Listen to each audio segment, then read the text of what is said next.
This first lecture will be on Coulomb's law. And Coulomb's law is the law of electric force, that is, forces between electrically charged objects. Now, you've almost certainly either heard of electrical charge or witnessed electrical charge in action.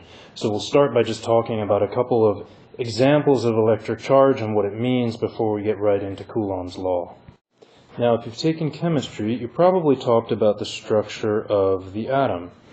And in particular, that the atom consists of a nucleus, which is positively charged. I'll give it some little plus signs. And this nucleus is orbited by smaller electrons, which are all negatively charged. If you look closer, the nucleus actually consists of positively charged protons and neutral neutrons. They have neither positive nor negative charge. And so the fundamental charged objects within an atom are the proton, which is positively charged, and the electrons, which are negatively charged. Now, the electrons are held in orbit around the nucleus by a force, by an attractive force, and that force is the Coulomb force, or the electric force, and that's the force governed by Coulomb's law that we're talking about right now. Now, with electric charges, opposites always attract, while like charges, say 2 plus charges, always repel each other. So, in an atom, where you have a positively charged nucleus, that attracts the negatively charged electrons towards the nucleus, and that's what keeps them in orbit around the atomic nucleus. Now, you've probably witnessed the electric force in your everyday life. For example, if you've ever taken a balloon, you rub it against something like a wool scarf or a wool sweater, and it will accumulate a bunch of electric charge, excess electrons, a negative charge. And what happens is then that those excess electrons, they pull the, basically they push electrons away because like charges repel. So electrons in your body, which is conductive enough, get pushed away from the balloon, leaving a deficit of electrons or positive charge in your hair, and your hair is thus attracted due to this positive electric charge to the negative charge of the balloon. One important thing to note about this phenomenon of electric charge is that the balloon, it gets its negative charge because it has an excess of electrons. Now, your hair gets a positive charge not because it gains some excess of protons. It's actually because of a deficit of electrons. The electrons are the things that move around. The protons, those are in the atomic nucleus. They're not going anywhere. But the electrons can jump from atom to atom.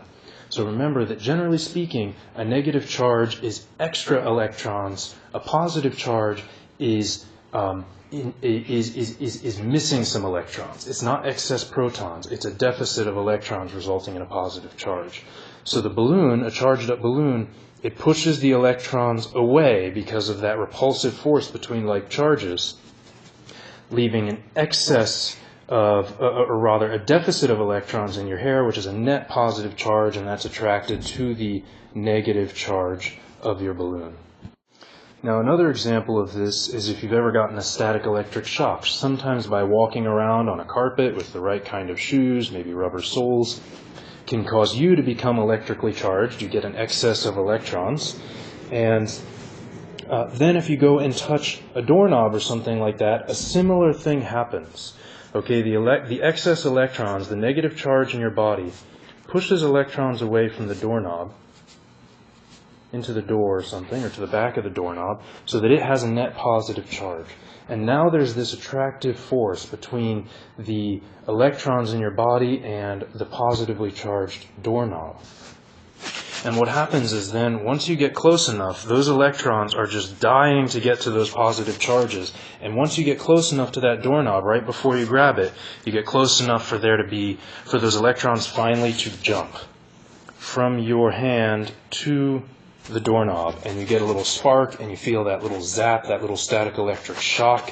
That is those electrons trying to get to the positively charged doorknob because of the Coulomb force, because of the electrostatic force. Now, this attractive force between these charges creates a pretty substantial voltage, and for a brief moment, a pretty substantial electric current, and that's what you're feeling. You're feeling the electric current running through your hand as all the excess electrons in your body go through your hand and jump through that spark to the doorknob. And that voltage and that electric current are actually strong enough sometimes to damage electronics. I had a keyboard that I actually destroyed this way. A particular set of like PJs that I had and a particular sofa that I had just generated a huge electric charge every time I sat on that sofa. And then if I would walk over to my keyboard and touch it, I would get this huge electric shock, and eventually I just fried the keyboard, and it became, now it's just a toy, right, for my kids. They like slamming on their hands on the keyboard because it doesn't work anymore. So you can actually damage electrical equipment with this static electric shock.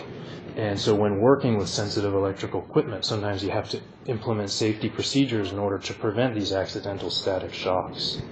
Now, another less typical example that I once experienced and thought was interesting was when I was taking delivery of something, I don't remember what it was, coming in a big cardboard box from Amazon or something like that. Now, whatever it was in a box just full of these tiny little packing peanuts, those little foam, I guess these days they're made of biodegradable cornstarch. It was just full of them. And when I opened the box, I was spilling the packing peanuts all over the floor and stuff, and I was trying to put them back in the box so I wasn't making a mess or something like that. And I was having a hard time doing that, and what I noticed eventually was that these things were actually sticking to my hand. And I eventually realized that they must be sticking to my hands because they were negatively charged. As this item was being shipped, these packing peanuts, the truck was going over bumps or whatever, the packing peanuts were rubbing against the sides of the box, whatever the item was inside the box, and they were gradually accumulating a negative charge. And because of that, they were being attracted to my hand and sticking to it. And I could not, so it was really hard for me to get them off my hands and get them back into the box. And what was worse is all of these packing peanuts in the box were also negatively charged. Remember, negative charges repel. So when I would brush these packing peanuts off of my hand, instead of going in the box, they would just go like whoop, and they would fly right out of the box because they were being repelled. They would start to fall into the box, and then they would go back up and fly right out because they were being repelled by the electric charge of the other packing peanuts in the box. And it made a huge mess, and it was a ridiculous situation. I've only ever seen that happen once. I'm not sure what was special about that particular occasion that caused these packing peanuts to become so negatively charged. But it's another, just another example of the consequence of this electric force and Coulomb's law. Now, I've been mentioning all the time how balloon rubbing against a wool sweater, or shoes rubbing against a carpet, or packing peanuts rubbing against a box results in these objects getting electrically charged. This is called the triboelectric effect, and we'll talk about that briefly in a little bit. But first we're going to focus on the actual electric forces between these charged objects. So first we need a way to actually quantify electric charge. It's usually denoted by the letter Q. It's measured in coulombs. Those are the standard units of electric charge. And remember, electric charge can be positive or negative. So a negative electric charge means an excess of electrons. A positive electric charge, or positive Q, means a deficit of electrons. So we already talked about the direction of this force. Remember, opposites attract, so opposite charges, the forces toward each other. Like charges, either both positive or both negative, those exert a force away from each other. But what is the actual strength of this force? Well, if you have two charged objects, their charge written as Q1 and Q2, and they're represented by just these black dots, some distance apart, r, then the strength of the electric force on them is a constant K times Q1 times Q2 over R squared. And this is Coulomb's law.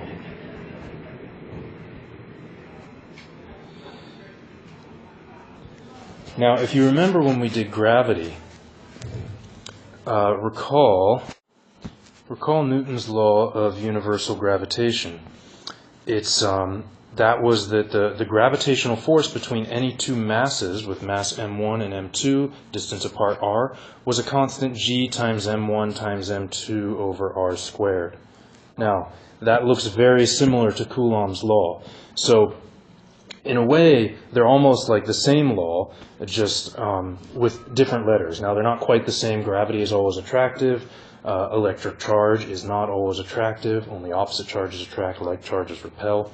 But the basic form of the laws is very similar, just the letters are different. And this is helpful in remembering these two laws, because you really only have to remember one basic equation, and then it's the same equation but with different letters. Now let's talk for a moment about units. We're working in the standard international system of units, so meters, kilograms, seconds, and coulombs. So what in this system of units would be the units of this constant K here in Coulomb's law? Well, let's solve for K. We get that K is the electric force times R squared divided by Q1, Q2, and this is going to be some number of, a force is kilogram meters per second squared.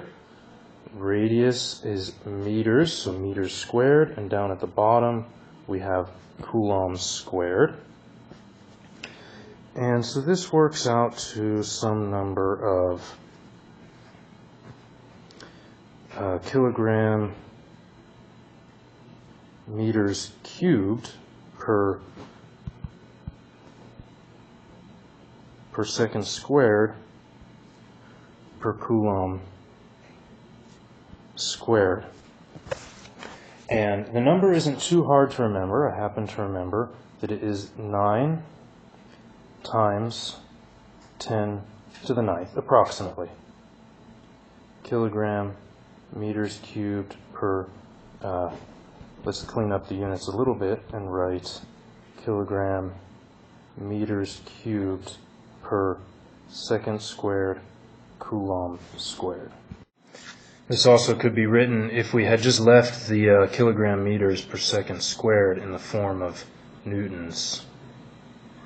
This could be written 9 times 10 to the 9th Newton meters squared per coulomb squared. Either one is correct. Now, it's not exactly 9 times 10 to the 9th, happens to be 8.99 times 10 to the 9th, but 9 times 10 to the 9th is easier to remember, and it's so close that it works fine.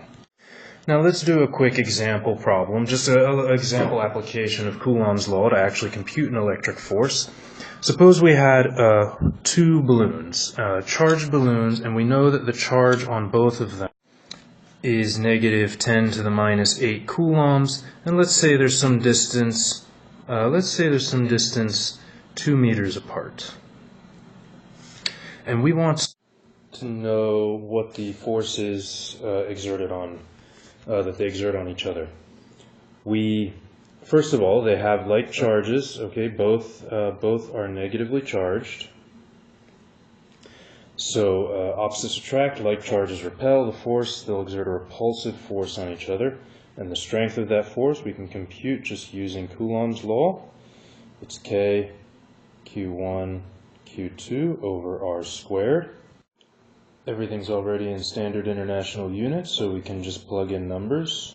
And the result is 2.25 times 10 to the minus 7 newtons. And this is a repulsive force. Always good to note the direction of a force when you're calculating it, and that's the answer. Now, we talked about how charge is the result of either an accumulation or a deficit of electrons. What about a single electron, or how many electrons does it take to create a certain amount of electrical charge? For that kind of question, we need to know what the charge of a single electron is. it's 1.6 times 10 to the minus 19 coulombs. It's actually negative 1.6 times 10 to the minus 19 coulombs. This is also sometimes just written as negative E, where E is a constant defined as positive 1.6 times 10 to the minus 19 coulombs. The charge of a proton is exactly opposite to that, plus 1.6 times 10 to the minus 19 coulombs, or plus E. And this quantity E is called the fundamental unit of electric charge. It's basically the smallest little piece of electric charge that you can have and that you can move around. So with this we can answer another question. How many excess electrons does it take to actually give a balloon a charge of negative 10 to the minus 8 coulomb? Well, the total charge is equal to the number of electrons times the charge of each individual electron, which is, remember, negative E, so there's minus E. And we just want to compute this total number of electrons. We know that the total charge is minus 10 to the minus 8, so the total number of electrons then is equal to minus 10 to the minus 8 divided by minus E, or 10 to the minus 8 over E. When you put in numbers, the answer comes out to 6.25 times 10 to the 10th electrons required to create an electric charge of minus 10 to the minus 8 coulombs. So let's pull these concepts together and do something of a more integrative problem, a little bit of a more challenging problem. This is more representative of what would actually be on a quiz. The earlier problems were kind of practice or warm-up problems. So suppose I have 2 pennies, and let's place them a meter apart.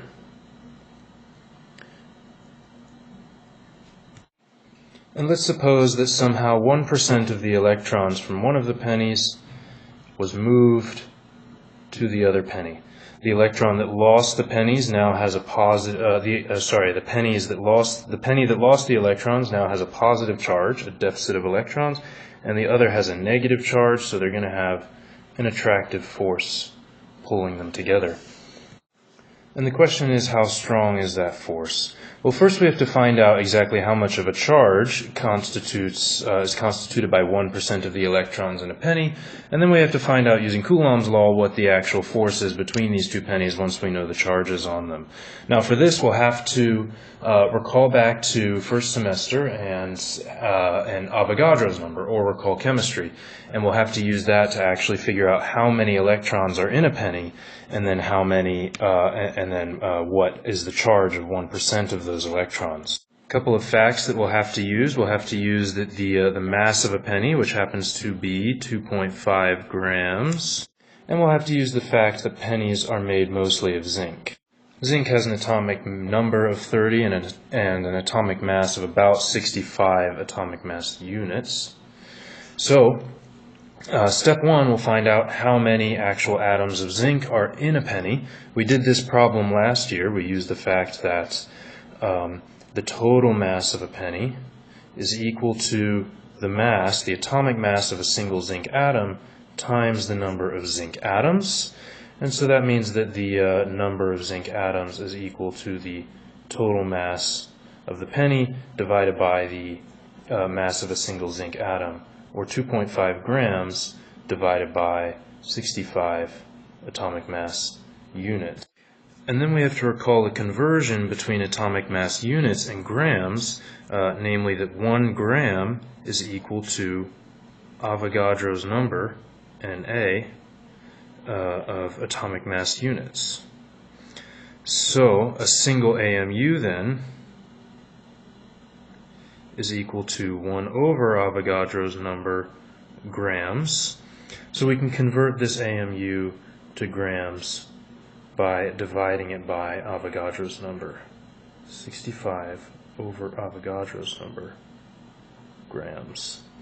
The grams now cancel out, and the result is about 2.3 times 10 to the 22 times 10 to the 22 zinc atoms. So the next question is, if there's 2.3 times 10 to the 22 zinc atoms, how many electrons is this? Well, recall back to chemistry and what the atomic structure, what the structure of an atom is.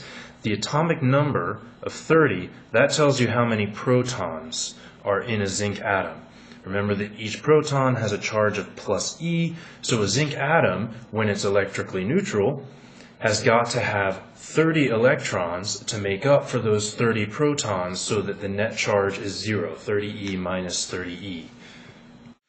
So if each zinc atom has 30 electrons, then we wind up with a total of 30 times 2.3 times 10 to the 22 electrons.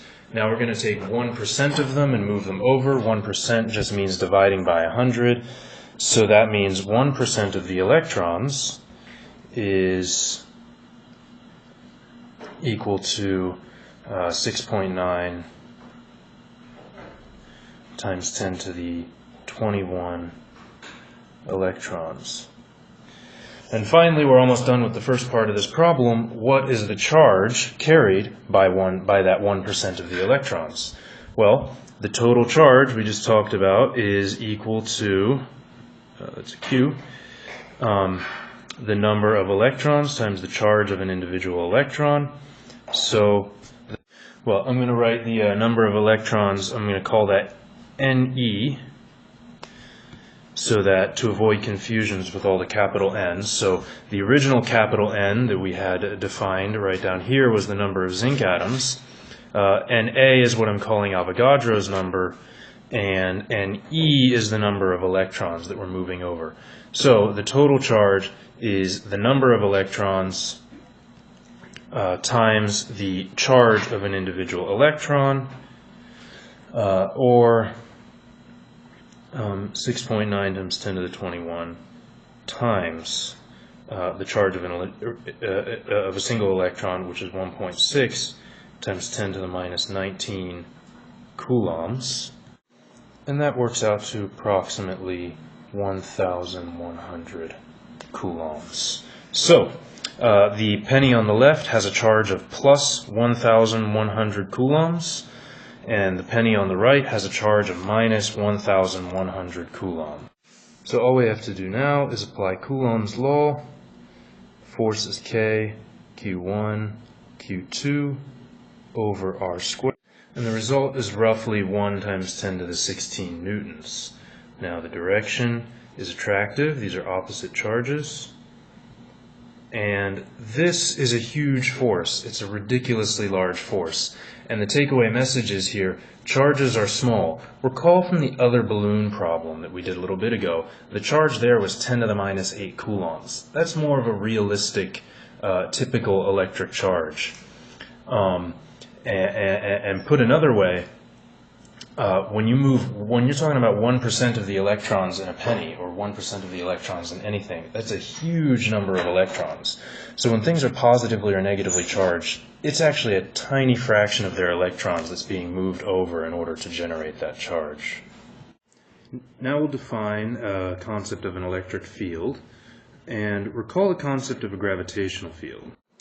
The gravitational field, usually called G, also known as the acceleration of gravity, was defined such that the force due to gravity was equal to the mass times the gravitational field.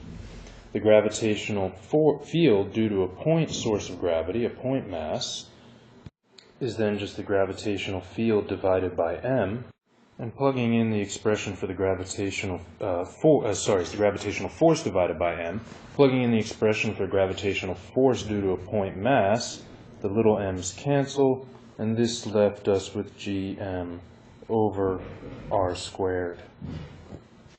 Now the electric field is defined in an exactly analogous way, such that the electric force is equal to the electric charge times the strength of the electric field.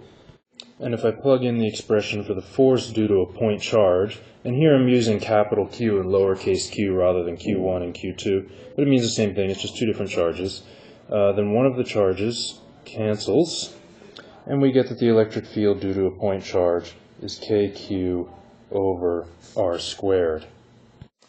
Now the electric field, usually denoted by capital letter E, it has a direction just like the electric force, and that direction is defined as the direction that a positive charge will go. It's defined as the direction that of the force on a positive charge. So that means that if there is, say, a positive point charge generating some electric field, the electric field, well, another positive charge is pushed away from this positive charge. So the electric field, due to a positive charge, points outward.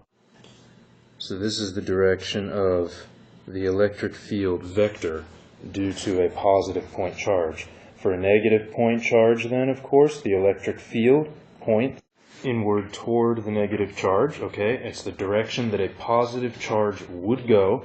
That's the direction of the electric field. And a positive charge would go toward a negative charge, and so that's defined as the direction of the electric field.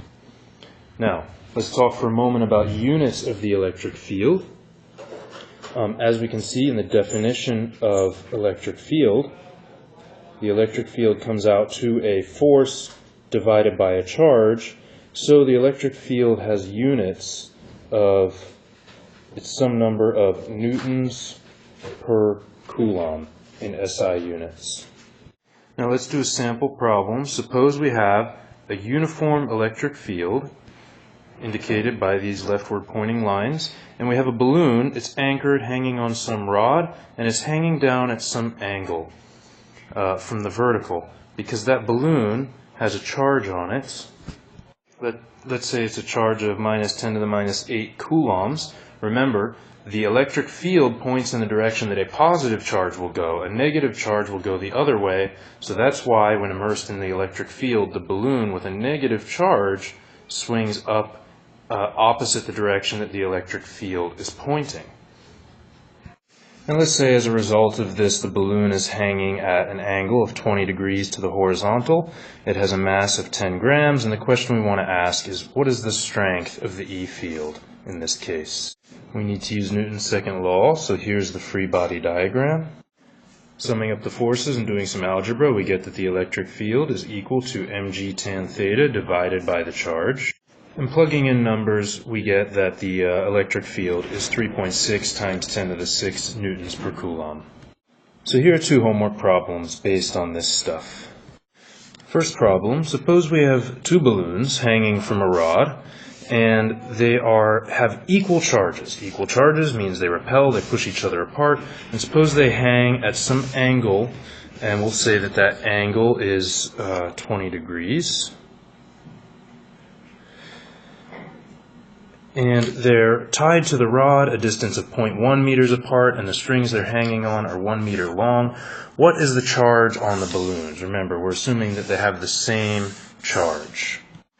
Number two, suppose we have a penny sitting on a table. What strength of vertical E field would be needed to lift this penny up off the table? And what direction, up or down, should that electric field point? Remember, this is a penny. Now we'll do a quick recap of all the important things we covered in this lecture. Remember that opposite charges attract, like charges repel. The electric force is given by Coulomb's law, which is equal to K Q1 Q2 divided by R squared, where K is equal to 9 times 10 to the 9 kilogram meters cubed per second squared Coulomb squared. The E field, or electric field, is defined by the fact that the electric force is equal to the electric charge times the E field. And from this we can learn that the electric field due to a point charge is equal to K times that charge divided by the distance from that charge.